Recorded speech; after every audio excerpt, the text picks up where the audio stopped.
Has anyone actually been to band camp? I have. I remember when I was in middle school. I went several years.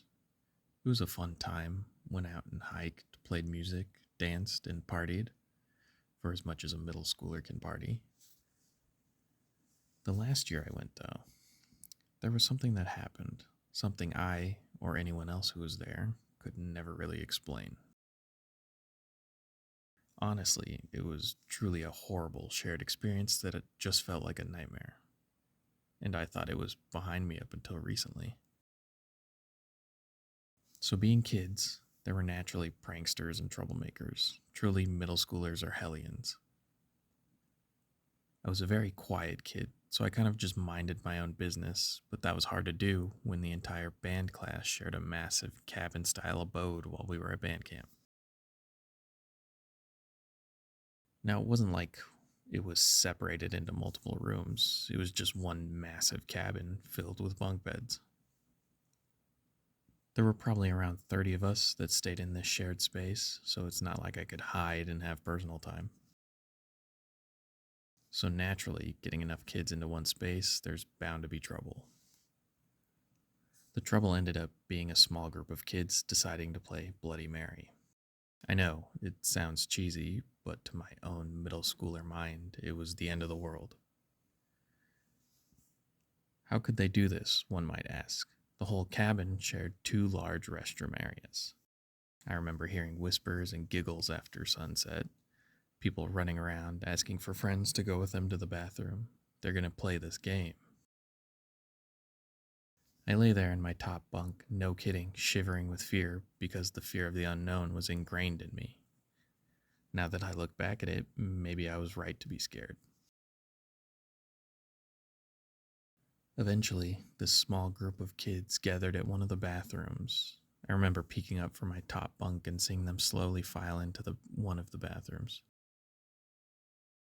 The kids who didn't go in were whispering and talking amongst themselves, some scoffing at the other kids, others just trying to get some sleep. I laid there with my head half covered by the blanket, wondering what would happen in the bathroom. A few minutes had passed, and I was listening intently. It was quiet for a moment. Then, all at once, a few toilets flushed, and the group in the bathroom spoke the name 3 times: Bloody Mary, Bloody Mary, Bloody Mary. I felt so tense I thought I was going to throw up. Quiet again.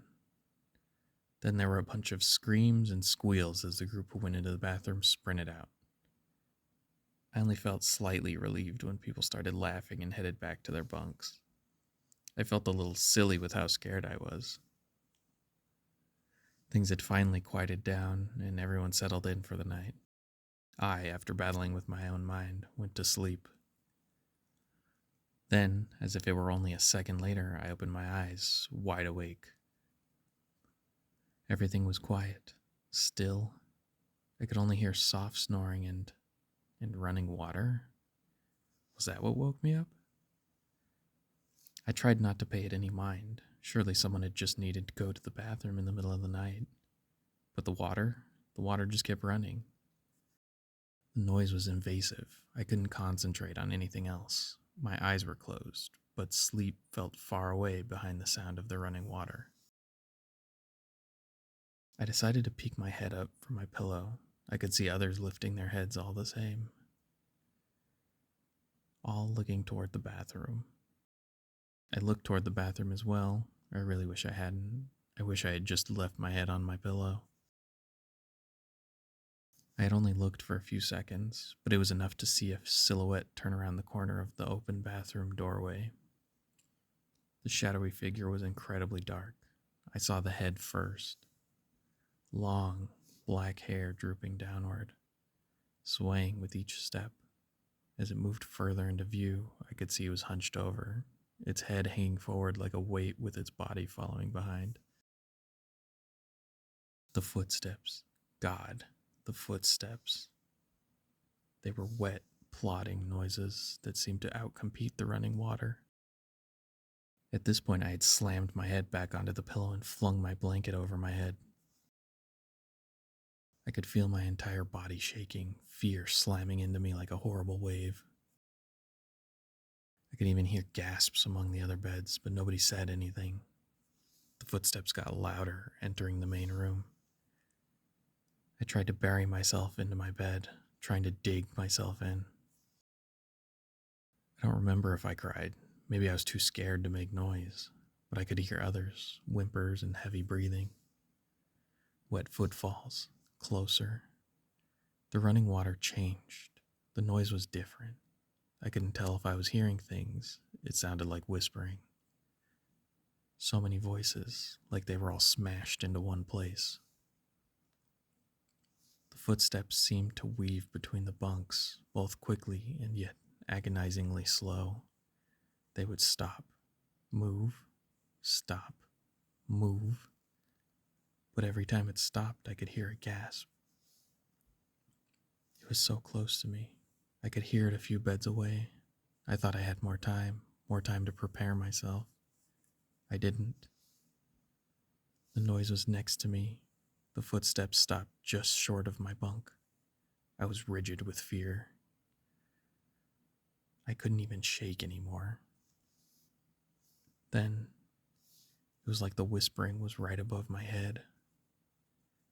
Just on the other side of the thin blanket barrier I held up in vain, it said my name. The whisper seemed apart just enough for me to hear my name being whispered. I gasped. Then everything went black. I don't remember falling back asleep. I just did. The next time I woke up, the cabin was filled with light.